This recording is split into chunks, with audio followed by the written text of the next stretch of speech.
Hola, muy buenas noches. Desde TAC Televisión, Nortevisión y Radio Televisión Mogán, les damos la bienvenida a esta emisión que pretendemos hacerla fácil, hacerla participativa, para que reflexionemos todos sobre un problema que puede ser grave. Antes de continuar, lamentar la ausencia de Francisco Montes de Oca por estar enfermo.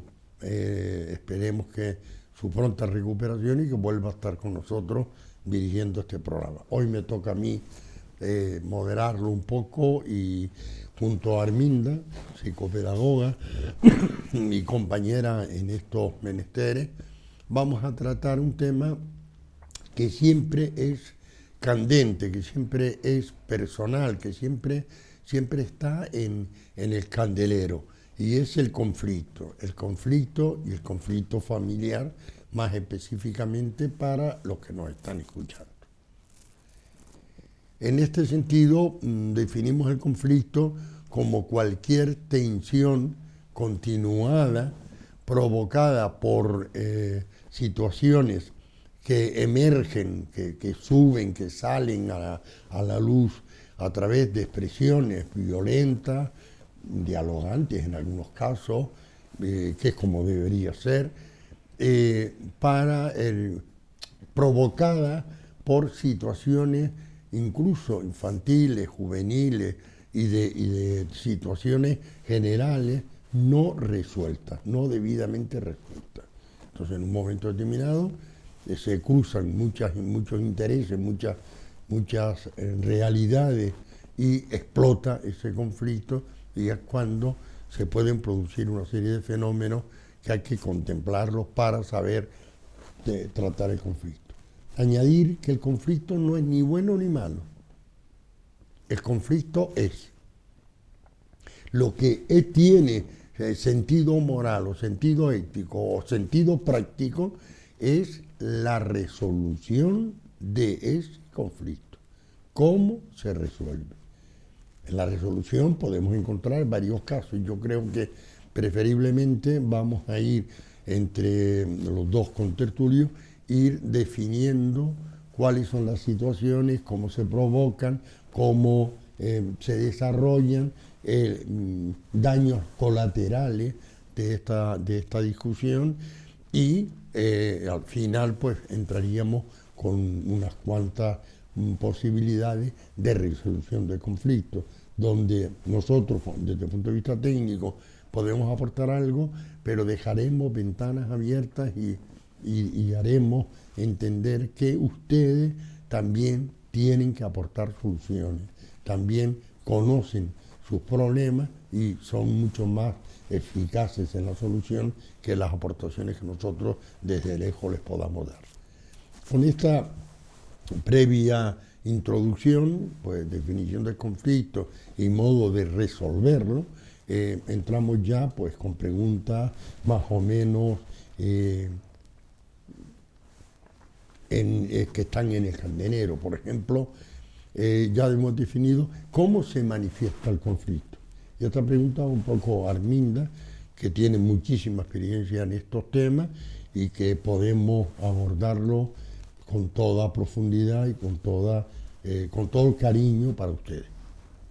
¿Cómo se resuelve, según tú, cómo se manifiesta el conflicto, Arminda? Buenas noches, Antonio. Pues comentabas, mi experiencia tiene más que ver también con niños, ¿no? Entonces, normalmente el conflicto de pareja incluso se manifiesta con alguna situación o síntoma que empieza a crear el niño. De repente, pues empieza incluso a orinarse por las noches, o ocurre que en el cole ya no saca tan buenas notas, o de repente empieza a estar un poquito más nervioso, más, pues sí, con una conducta un poco diferente a la que normalmente el niño o la niña suele tener, ¿no? Y por lo general lo que encontramos es que de fondo suele haber un conflicto de pareja. Entonces, yo lo estoy llevando a mi terreno, ¿no, Antonio? Sí, Con bien. respecto a niños y jóvenes, ¿no? Entonces, ahí yo veo esa manifestación a través de un síntoma que el niño o la niña normalmente manifiesta. Y ahí sí, cuando uno empieza a indagar en la pareja, generalmente ocurre pues que sí, que te encuentras con que hay un conflicto. A veces es un conflicto muy evidente y en ocasiones es bastante soterrado, pero sí que está, sí que está. O sea que sin darnos cuenta y sin querer, nos hemos ido a la tercera fase del conflicto, que es los daños laterales, pero que no está alterando nada, sino al revés, está complementando los resultados de esa definición, los resultados de ese no esclarecimiento del conflicto.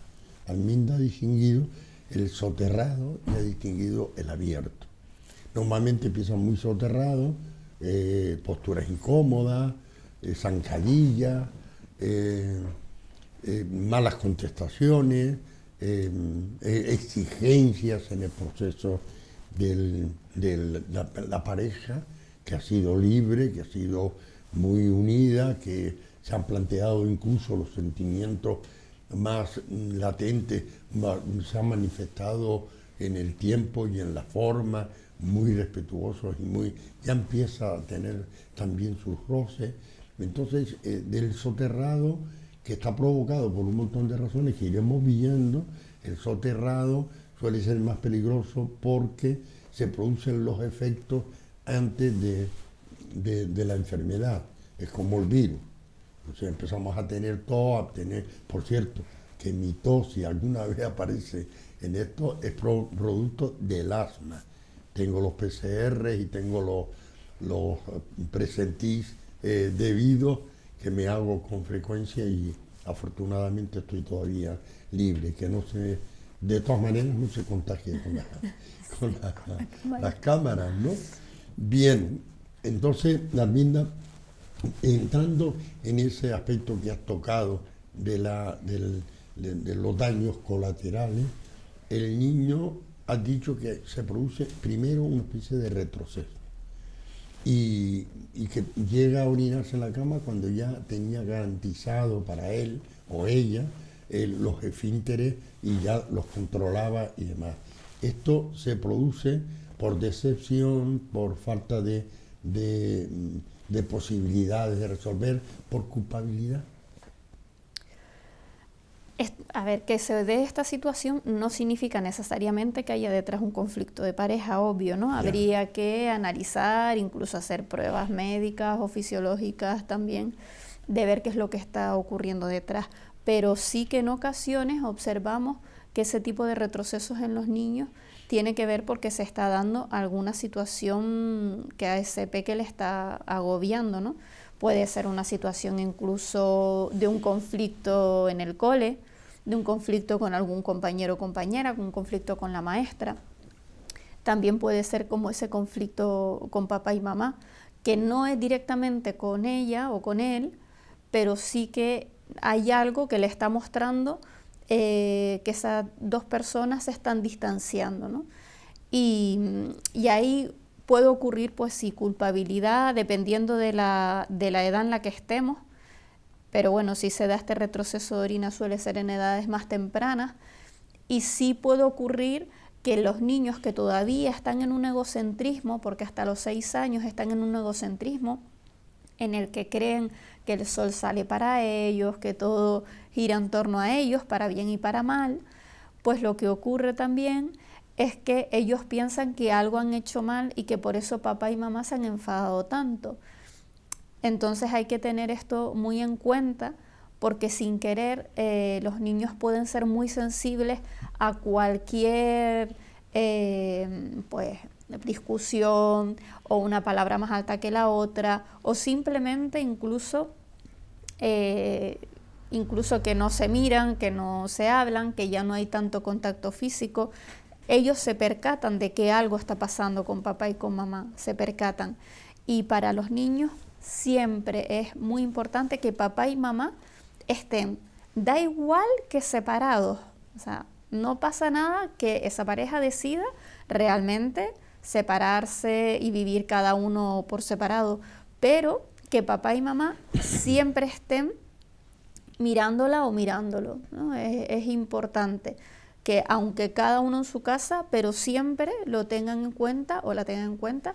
Y cuando digo papá y mamá, por supuesto estoy hablando de todo tipo de ¿cómo se llama? De relaciones familiares, ¿no? Claro, Es decir, de la gente. estructuras familiares, quiero decir. No, pero también de mamá, de papá, ¿no? Siempre comparto esta parte. Para mí es también interesante que se vea pues todo tipo de estructuras familiares, pero a lo mejor lo hablo como entidades más estereotipadas, ¿no? Más. O sea que este podría ser un tema que es candente, que es doloroso incluso para aquellos que están enfrascados en el conflicto y parece que no hay otra realidad en la vida. Se habla siempre de lo mismo, se piensa siempre lo mismo, se empieza a producir, a engrandecerse las causas o razones, empiezan incluso la épica, el soñar cómo éramos, el sentir profundamente dolor porque ya no está ahí presente. Y entonces incluso se empieza a socializar, empezamos a contarlo. Y entonces cada uno va creando su relato con respecto al conflicto. Esto hay que tener muchísimo cuidado, pero iremos desgranando hasta que el tiempo, tenemos bastante tiempo para someterlo en este aspecto. Entonces, en el niño, yo cuando daba clases, un poquito más edad mayor, los 11 años para arriba, el niño causaba cambio de conducta, de comportamiento. Lo primero que descubríamos era una gran dispersión. El niño no estaba atento en clase. La segunda era, el niño venía siempre con sueño. Se tumbaba en la mesa, no escuchaba, o a lo mejor estaba escuchando, pero realmente estaba desconectado. Entonces, con eso manifestaba acritud, manifestaba nerviosismo, se peleaba más con los compañeros, no admitía bromas. Yo inmediatamente llamaba a los padres. Normalmente venía la madre y la pregunta era consabida: mira, no quiero meterme en tu vida, pero sí en la del niño, que lo estamos compartiendo tú y yo, y vamos a tener un criterio unitario para yo poder ayudar al niño e incluso indicarte que podrías esforzarte y trabajar en conjunto. Entonces ya con esas condiciones no era un interés de saber estadísticamente o curiosamente qué estaba pasando, sino dime qué está pasando, a ver qué soluciones podemos tú y yo aportar a un niño que en este momento es problema tuyo y es problema mío, y yo quiero colaborar en esta situación. Ante esta exposición humilde y real de mi parte, se abrían los padres abiertamente con respecto: es que estamos en conflicto, es que estamos a punto de separarnos, es que estamos decidiendo si nos separamos o no nos separamos. Entonces, claro, el niño cambia, o la niña cambia totalmente de actitud y detecta que algo está pasando. Muchas veces se le echa a la culpa a la adolescencia, a la preadolescencia: este está cambiando, ahora está en otro mundo, pero básicamente es como también tú decías: no, nosotros estamos muy bien.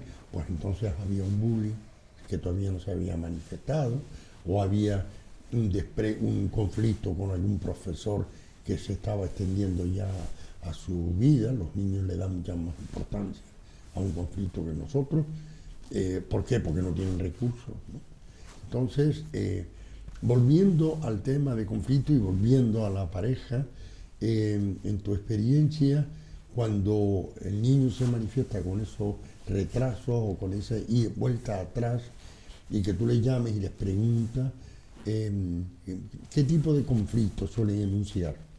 No me importa, sé que a lo mejor no, pero eso lo complementaríamos O sea, ¿qué tipo de conflicto crees tú que se desarrolla y que el niño ve? ¿Cómo se manifiesta ante el niño esos padres que le hacen daño al niño?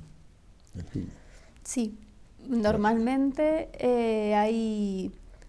normalmente hay desacreditaciones, ¿no? Entre un padre y otro. Generalmente una mamá, por ejemplo, la mamá a veces es más laxa y el padre es más estricto, o al revés, a veces el papá es más laxo y no pone tantos límites y la mamá es la que tiene que poner todos esos límites. Entonces generalmente es cuando hay diferencias a la hora de la crianza y cuando esto no se ha consensuado o no se ha hablado previamente. Esto hace que realmente les cueste acompasarse, ¿no? Porque en mi casa se hace de esta manera, en tu casa se hacía de esta otra. Normalmente repetimos patrones de papá, de mamá, de situaciones vividas. Lo que no queremos que nos hicieron a nosotros no lo queremos hacer. Entonces, con todas esas cuestiones, porque yo siempre creo, Antonio, que los papás lo hacen lo mejor que pueden Y yo también. y siempre están intentando, ¿no?, probar por aquí o por allá con mayor o menor suerte. Pero es verdad que cuando ya le ponen conciencia a esto y se van dando cuenta, sí que van modificando y van dándose cuenta también de que todo esto se va creando como efecto en los niños, se va traduciendo en ellos, ¿no? Entonces el mayor conflicto que he visto yo en las parejas es, pues, yo tengo que agarrar demasiado a nivel de límites y de normas y tal porque tú eres demasiado laxo, y viceversa. Es que tú eres demasiado estricto o estricta y entonces yo aquí tengo que aflojar un poco. Entonces, hasta que no se acompasen esos ritmos, porque no está mal el poli bueno y poli malo, ¿no? Claro. Pero sí es cierto que tiene que estar consensuada esas dos figuras entre ellos y no desacreditarse delante de los niños, porque los niños también ahí están viendo que algo pasa, ¿no? Y ellos van a tratar como yo veo que tú tratas a papá o como veo que tratas a mamá. Entonces voy a imitar también ese modelo, no solo para hacerlo yo con papá y con mamá, sino para hacerlo yo con mi futura pareja. Entonces, cuidado, ¿no? Porque en la crianza de los niños debemos poner mucha conciencia. Sí, yo con tus últimas palabras me inspiro una pregunta que suele ocurrir o tiene diversas facetas en cada caso, ¿no? El niño es un espectador, diríamos, a escondida, subiendo las escaleras y se esconde, o se pone detrás de una puerta, del conflicto, de la pelea, de la situación, y va diciendo, pues, incluso en ese arrebato pueden aparecer nombres de sus hijos, o pueden no saber qué es lo que puede ir creando la conciencia de culpabilidad. Entonces, ¿qué le diríamos a los padres que están en esa situación o pueden estarlo en el futuro? Nadie se escapa de los conflictos los tenemos por cualquier cosa y todos los días. Y vuelvo a repetir que tener conflicto no es un aspecto negativo. La solución que aportamos al conflicto puede ser buena o puede ser mala. Esto sí lo tenemos que tener claro. Alguien decía una frase: gracias a los conflictos hemos avanzado en esta sociedad. Gracias, y a mí eso me ha chocado enormemente. Pero cuando analizo en mis estudios, asisto como alumno y empiezo a escuchar que el conflicto no tiene signo moral, sino que es un proceso técnico. Entonces es cuando realmente hay que ir viendo que el problema empieza cuando empezamos a dar soluciones falsas, no cuando surge el conflicto.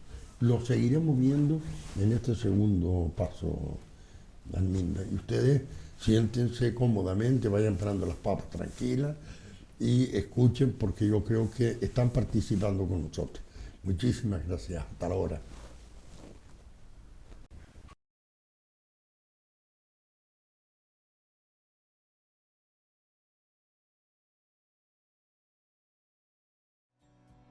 El ahorrador de electricidad estaminal es el único aparato del mercado comprobado que reduce el consumo de electricidad después de haberse instalado en miles de hogares en Canarias. No deje que su factura de electricidad afecte a su economía familiar. Estaminal es autoinstalable y no consume electricidad. Estaminal le garantiza una reducción de un 20 hasta un 35% de su recibo de luz. Diga basta al excesivo consumo de electricidad y llámenos ya al 928-481-249. Recuerde, puede ahorrar hasta un 35% de su factura de electricidad. Estaminal, la seguridad del ahorro.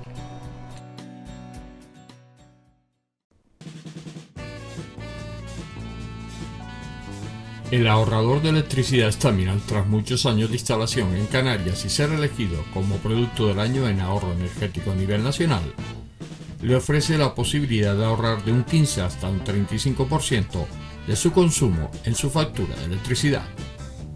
Sea cual sea su negocio local o industria, Estaminal tiene el ahorrador que se adapta a sus características.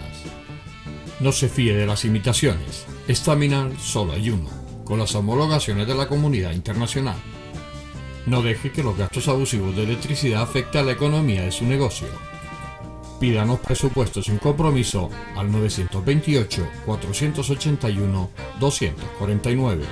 Ahorrador industrial de energía Estaminal, la solución a su excesivo consumo energético. Recuerde, ahorre de un 15 a un 35% de su factura de electricidad.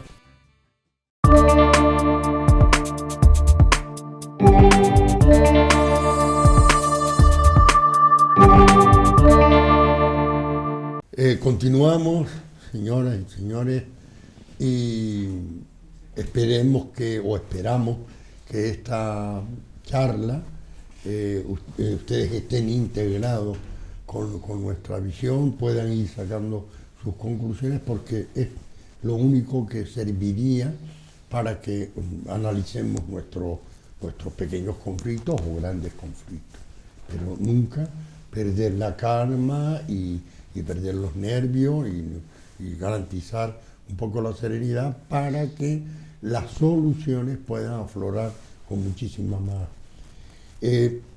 ¿Cómo se manifiestan los conflictos?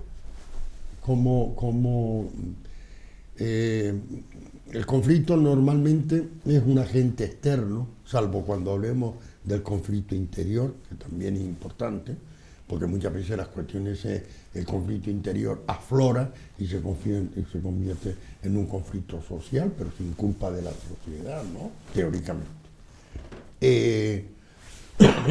El conflicto de pareja aflora con el tiempo, pregunto, aflora con el desgaste emocional, aflora cuando te das cuenta que tu marido no es un dios y tu esposa no es una diosa, sino que somos humanos, que tenemos fallos, que manifestamos cuestiones que nos pueden de alguna manera diferenciar, y que si no eres como yo, y esto es una mala solución, si no eres como yo no puedo estar unida a ti, si no eres como yo no puedo estar unido a ti. O sea, la pregunta o la exigencia puede venir de ambas partes o de los dos. Entonces, ya estamos dentro de un conflicto, el que sea. Estamos eliminando en esta primera parte el conflicto de un o una tercero. Ese lo vemos como aparte. Igual que veríamos aparte el conflicto de poder, que es o también corresponde a un segundo estadio del conflicto.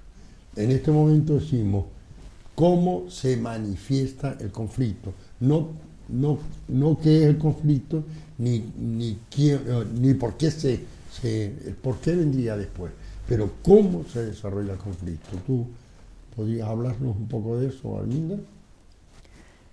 Yo te voy a dar mi punto de vista, Antonio. Yo creo, honestamente, que el conflicto viene dado también cuando no hay del todo un trabajo personal.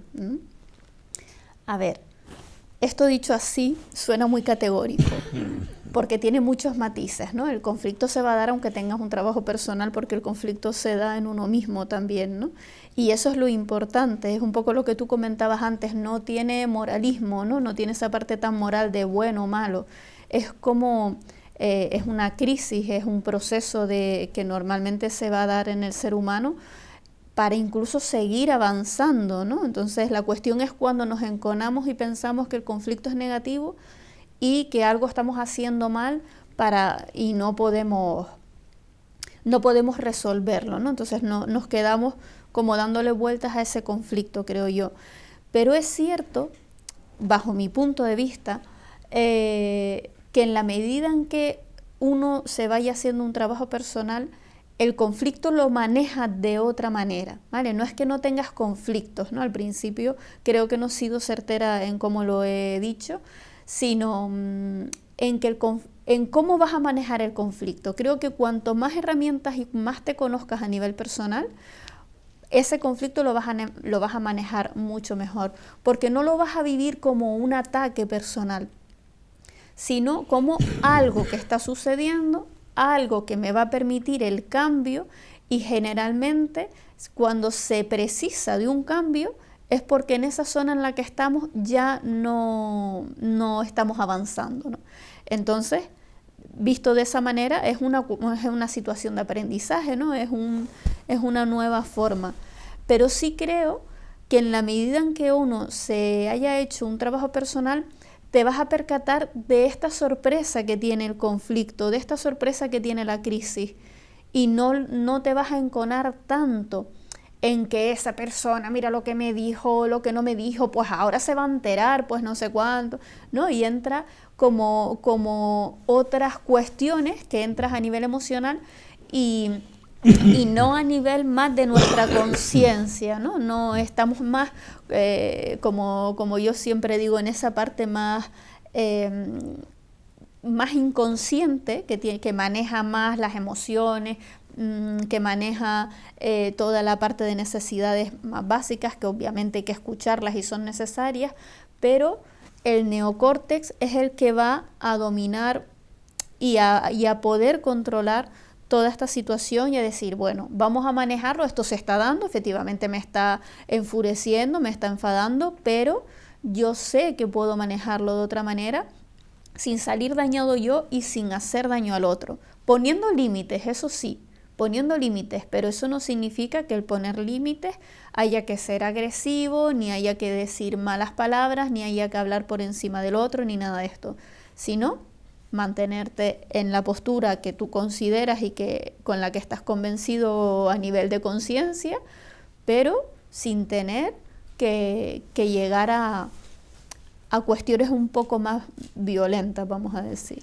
O sea que estás de acuerdo con aquel o aquella que dijo que el conflicto es educativo, es formativo, te exige crecimiento personal. Es a esto a lo que se refería el que dijo que muchas guerras, muchos conflictos han hecho avanzar al mundo. Esto es muy drástico, porque hay conflictos donde mueren miles y millones de personas, pero sobre ese espíritu humillado, quitándole la vida a inocentes y demás, quizás por esa fusión del mundo y de los seres, surge en los que escaparon del conflicto, me refiero al bélico, surge aquello que no vuelva a ocurrir. Y entonces, pues, la gente crece en el diálogo, la gente crece en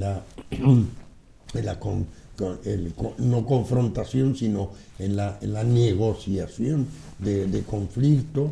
La gente medita y estudia que la paz es mucho más bonito que la guerra, a todos los niveles, ¿no? O sea que esta observación tuya yo la quería hacer y que lo entiendan.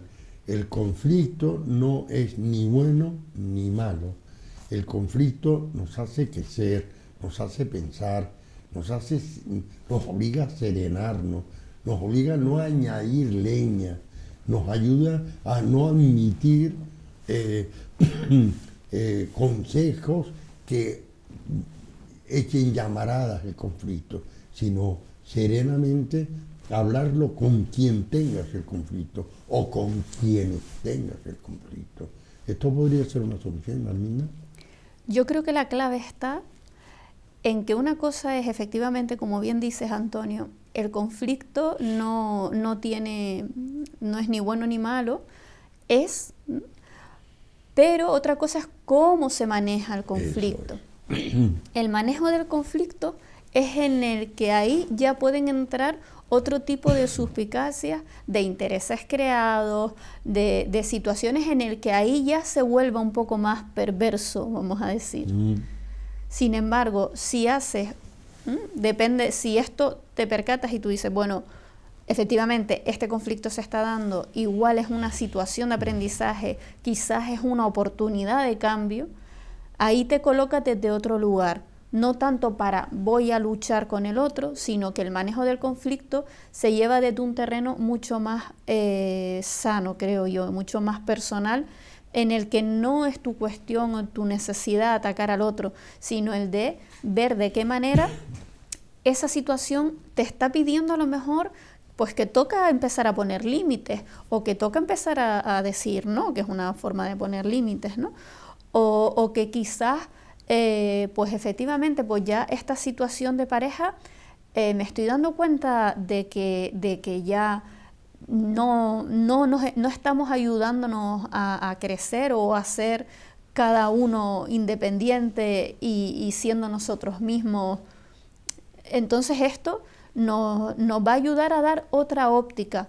Otra cosa es que el manejo del conflicto se maneje desde esa parte más subcortical, ¿no? Que era lo que hablaba antes, más desde las emociones, más desde las necesidades básicas. Entonces ahí creo que nos colocamos en una posición mucho más, incluso si me permiten decirlo, animal, ¿no? Más realmente, no tanto desde nuestro yo y nuestra conciencia, sino desde las necesidades más básicas, ¿no?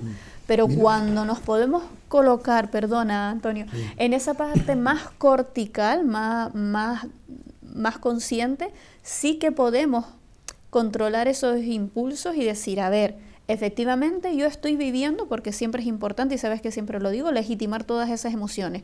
Efectivamente estoy sintiendo esto y esto y esto, ¿no? Pero, ¿de qué manera yo esto lo manejo con respecto al otro, ¿no? ¿Y qué me está enseñando esto? Eso es interesantísimo, y aquí me quería parar, señores que nos escuchan. Yo conozco la argumentación de Arminda por otros encuentros que hemos tenido de otras maneras, y yo le voy a sugerir que de alguna manera nos lo explique, es decir, demostrarles a ustedes que el poder resolver el conflicto, la fuerza está dentro de ustedes. El enemigo que puede agrandar, engordar e incluso simular el conflicto como algo que tú no podrás resolver nunca. Entonces, si yo no lo puedo resolver, surge la acusación, la culpa de él, la culpa de ella, o sea, echar la culpa a una de las partes, cuando el conflicto es común. Esto sería. Pero Arminda está, 2 veces lo ha repetido, Arminda está diciendo que el poder analizar, el poder esclarecer, el poder, ¿cómo se llama? A canalizar, es un poder que está dentro de nuestro cerebro. Y el enemigo que lo engorda, creo que también. ¿Nos explica eso que es tan bonito? A mí me encanta oírlo. Claro, efectivamente nosotros no somos puros, ¿no? No sé si te refieres, yo creo que a esa parte más de... El prefrontal, el cortical, las amígdalas, o sea, toda esta historia que puede ayudar, favorecer, incluso agrandar o hacer el conflicto más gordo, más imposible de resolver, ¿no? Claro, realmente ahí Bueno, a mí me encanta Nazaret Castellanos, ella es neurocientífica, ella es divulgadora y bueno, con ella me he ido formando y me encanta escucharla y ella siempre cuenta una forma, una anécdota, además lo hace como muy didacta y entonces ella comenta que efectivamente, pues en toda la parte del sistema límbico, que es en esa parte subcortical de que hablábamos. A ver, límbico y subcortical, que nos entendamos, que nos sepamos. Claro, sí, tienes razón. La parte subcortical es la que lleva, por un lado, el cerebro reptiliano, que tiene que ver más con esas partes, claro, porque lo compartimos con el reptil, ¿no? Lo compartimos con el reptil. Y la parte del sistema límbico lo compartimos con los mamíferos. Pero luego hay otra parte alta, que es nueva, que se llama el neocórtex, por eso lo de neo, que es la única que tenemos los seres humanos. Entonces es aquí donde se crea pues toda esa parte más de planificación, de control inhibitorio, que también es toda esta parte del prefrontal, ¿no? ¿Qué pasa? Que hay momentos en el que cuando estamos muy enfadados, y es algo que comenta ella muy bien, pues claro, toda esa información que nosotros nos está llegando nos llega al tálamo, que es como el receptor de control. Luego se acerca al hipocampo, que es el que tiene más esa parte de la memoria, y si eso no nos gusta o volvemos a tener algo que se nos parece en nuestra vida, pues a nivel emocional, que lo va a devolver a la amígdala, va a decir la amígdala, pues esto no nos está gustando, ¿no? Y entonces ahí puede ocurrir que hasta se inflama de tal manera que secuestre al prefrontal, ¿no? Aunque yo creo que esto lo cuento mejor después de la publicidad, porque si no me voy a alargar demasiado. Muy bien, pues esperamos ansiosos a ver qué nos depara Arminda con tirar de los recursos que tenemos dentro de nosotros para ayudarnos a resolver, no a agrandar el conflicto. Hasta ahora, no se vayan.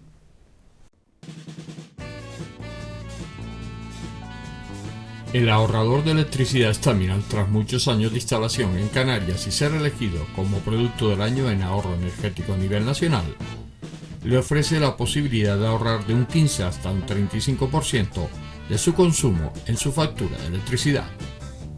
Sea cual sea su negocio local o industria, Staminal tiene el ahorrador que se adapta a sus características.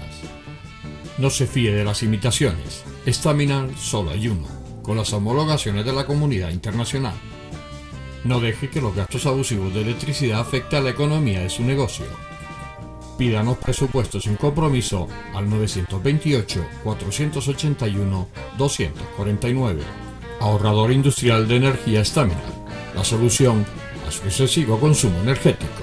Recuerde, ahorre de un 15 a un 35% de su factura de electricidad.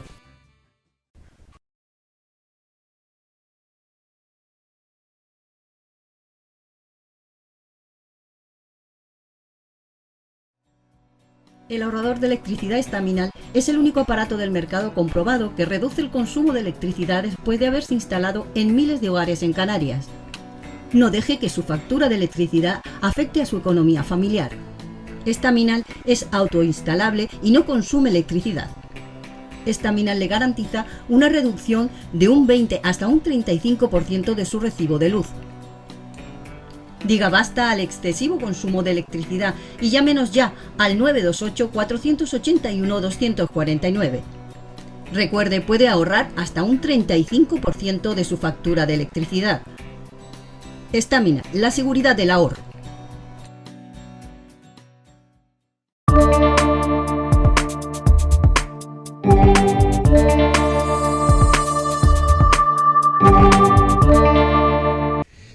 Estamos aquí con ustedes y estamos bastante intrigados, me imagino, porque vuelvo a insistir que Arminda, la tesis que tiene sobre el conflicto, que yo comparto plenamente, está en ti. La solución del conflicto está en ti. Como el conflicto es con otra u otras personas, tienes que ir también haciendo aflorar, cuando se aprenda el método, haciendo aflorar en los que tienen, las partes que tienen el conflicto, posiblemente ese poder interno para llegar fácilmente a acuerdos. No marcar, lo que se suele decir, no marcar la diferencia, sino marcar lo que nos une. O sea, que el conflicto puede empezar muy despacio en una especie de escalada a una montaña. Imagínense ustedes la montaña de Galdar, una que es picuda y que baja. No quiero también, si a alguno le apetece imaginarse el Teide, pues también, porque tarda más en subir y en bajar, pero vale, entonces imagínense, empiezan por pequeños cortes, pequeños roces, pequeños insultos, y se va agrandando hasta llegar a la parte superior.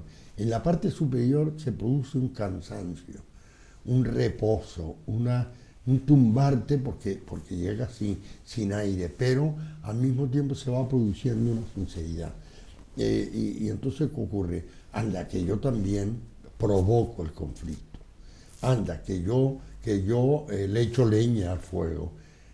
Porque ella no es tan malo, no es tan mala. Es buena madre, es buen padre, quiere mucho a sus hijos, sabe educarlo, es muy cariñoso. Entonces, la cuestión no está tan grave. La cuestión es él y yo en una relación adulterada. A lo mejor lo que tenemos es que sentarnos, lo que tenemos es que hablar y empezamos a descender. Este es el proceso del conflicto. Y nos taponamos los oídos para no escuchar el reforzamiento de tu relato que lo tenías único al subir. Yo, por ejemplo, como mediador familiar, cuando me vienen a ver en la primera sesión, les presento, les digo cómo es el método, etc. Entonces sale una persona, uno de los dos. Normalmente el caballero suele dejarle la preferencia de inicio a la señora, que me parece muy honorable. La señora cuenta su relato, se sale, vuelve él y cuenta su relato. Y yo pregunto irónicamente, ¿usted es el marido de la señora que acaba de salir? Sí, pues los relatos no coinciden. No coinciden porque ya se ha subjetivizado tanto, lo hemos desvirtuado y tú nos vas a decir por qué.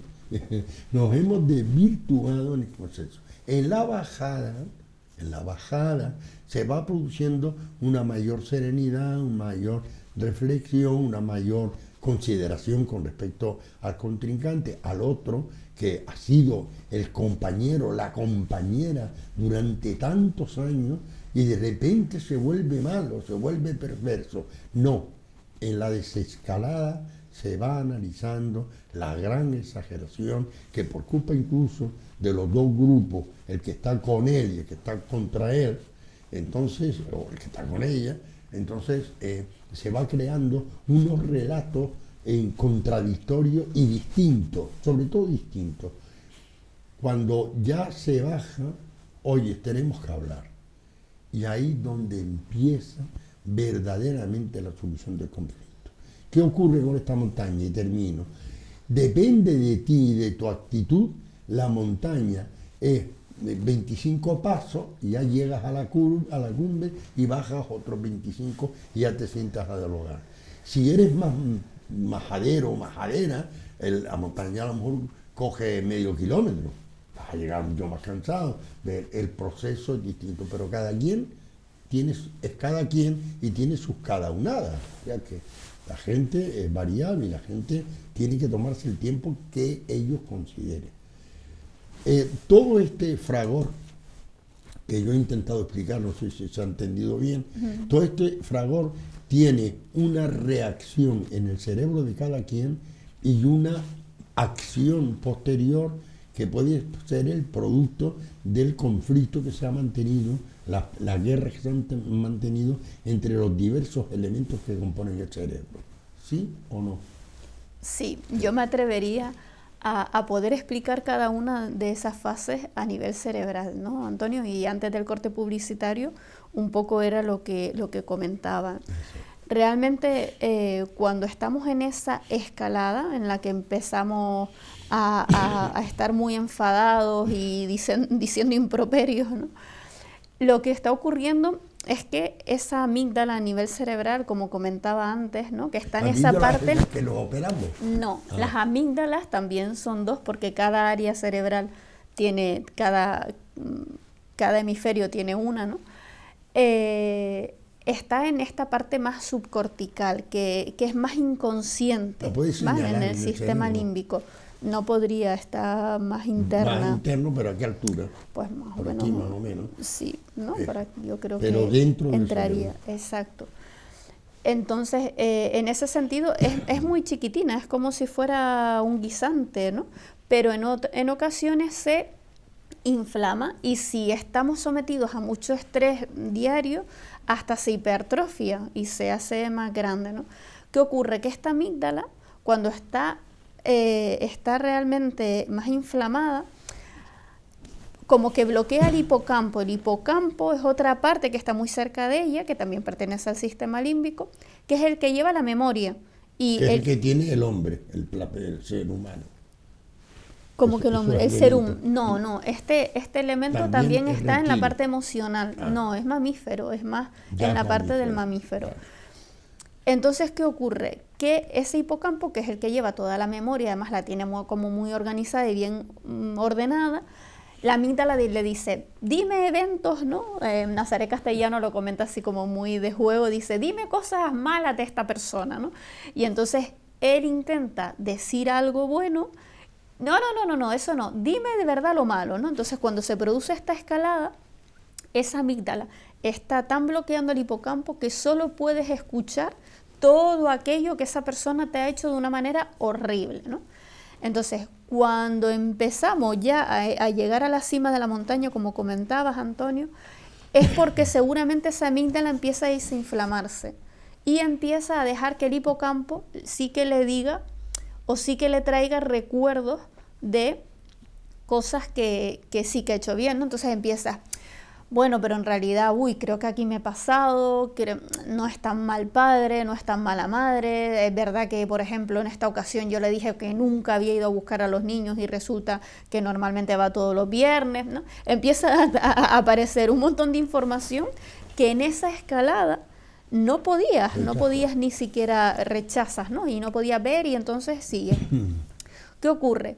Que todo esto lo está viendo también como un poco la corteza cingulada, que es la que lleva la información a toda la parte más del ser humano, ¿no? Más del córtex.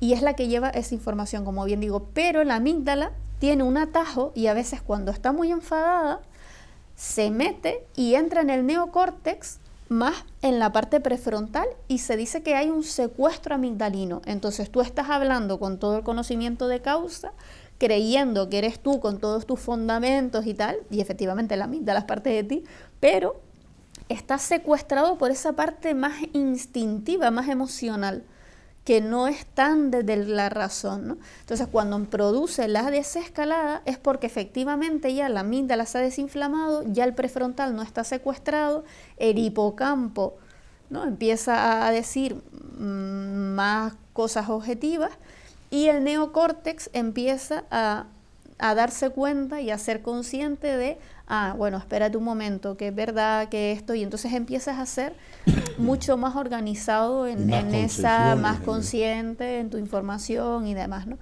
Pero por eso es interesante, cuando uno está en pleno momento de escalada, hay personas que directamente como medida, porque ya se conocen, porque sí que se han hecho este trabajo personal del que hablábamos, incluso se ha descubierto que toda la parte de meditación, de mindfulness, etcétera, ayuda a percatarnos de que este proceso está sucediendo, y entonces lo que haces es que, pues mira, ahora estoy tan enfadado que necesito retirarme, porque si no te voy a decir cosas que no creo de verdad o que no pienso, pero te las voy a decir porque estoy muy enfadado, ¿no? Entonces lo que hacen esas personas es tomarse un tiempo fuera, por ejemplo. Y cuando cada uno pues se retira, empieza a desinflamarse esa amígdala, vamos a decir, entonces ya puedes entrar y decir, mira, tienes razón en esto y en esto, pero me ha hecho daño esto y esto, o me ha molestado esto y esto, ¿no? Bueno, como ustedes han visto, parece que leíamos el prospecto del cerebro cuando Arminda nos iba diciendo los componentes. Pero al mismo tiempo tenemos una especie de alegría interior porque sabemos que el poder está dentro de nosotros y que lo que tenemos que hacer es analizarlo, es pensar, darnos tiempo. Eso que decía Arminda, en la desescalada, lo mejor no es unirse rápidamente, sino unirse para manifestar dónde están las posiciones una vez que hemos recorrido ese triángulo. Entonces, decir, nos damos un tiempo, incluso el mediador suele captar este momento y dilata como a 15 días, un mes o 2 meses, dilata la próxima reunión para que se produzca esa serenidad perfectamente bien, sin influencias de terceros. Es verdad que en el manual del mediador dice que tiene que ser total y absolutamente neutro, pero también es cierto que somos humanos, tenemos pasiones y en algún momento determinado se nos puede escapar cualquier gesto de influencia o de indicación, o tú lo que tienes que hacer es, no, eso está prohibido. Es la propia persona que es la que tiene el conflicto, es la que tiene que generar elementos que resuelvan y favorezcan a la estabilidad de ese conflicto. Y vuelva a ser el conflicto neutro, porque le hemos dado la vuelta, porque le hemos dado. Y cuidado, el conflicto nuestro, neutro, no vuelve otra vez a acabar en el punto de partida. Puede ser que se hayan roto tantas cosas que la solución del conflicto consista en una separación parcial, temporal o definitiva. Entonces, este sería un poco la conclusión. Ella Arminda desde el punto de vista psicopedagógico y yo desde el punto de vista de mediador familiar. Esto podría ser una posibilidad de reflexionar ustedes, reflexionar todos nosotros, para cuando nos aflore el conflicto, el que sea, con un hijo, con una hija, con un vecino, con tu madre, con tu padre, sepamos que poniendo en funcionamiento sordina a la amígdala y un poco más de atención a los demás elementos que componen el cerebro, para ir dando con serenidad y con equilibrio y con objetividad soluciones a problemas y aportándolas al otro. El otro también, que tiene el mismo funcionamiento, llegará a conclusiones parecidas, que pueden ser una separación amistosa para toda la vida. Yo tengo amigos que celebran las dos parejas el aniversario de la separación. Se celebra quién? Ella con su nueva pareja si la tiene, y él con su nueva pareja si también la tiene. Y comen los 4 y comentan y se ayudan mutuamente para que esa situación no tenga una segunda agresión. Arminda, entonces terminamos con esto. Es una pena, se nos ha hecho corto, ¿no? Pero bueno, tendremos otras oportunidades en esta situación. Señores, esperamos que hayamos sido como muy claros en la exposición y como hemos participado con ustedes en teóricos conflictos, pero que a la hora de la verdad, a la hora de explicitarnos, tenemos tanta experiencia que lo podemos simbolizar y sintetizar los diversos políticos. Se nos ha quedado atrás el conflicto por poder. El conflicto por poder, le debo decir, que pasa por la muerte del otro. Si no, recuerden ese conflicto, que no entro en política, pero sí en el análisis del conflicto que está ocurriendo en este momento en el PP. O se desajusta el poder y se hablan de tú a tú, o uno o los dos mueren. Es lo que dice la prensa cuando dice, en este proceso o cae uno o caen los dos, porque es un conflicto de poder y no pasa por reflexión y acuerdo, pasa por lucha. Que tengan un buen día. Mañana, claro. Y esta noche duerman bien.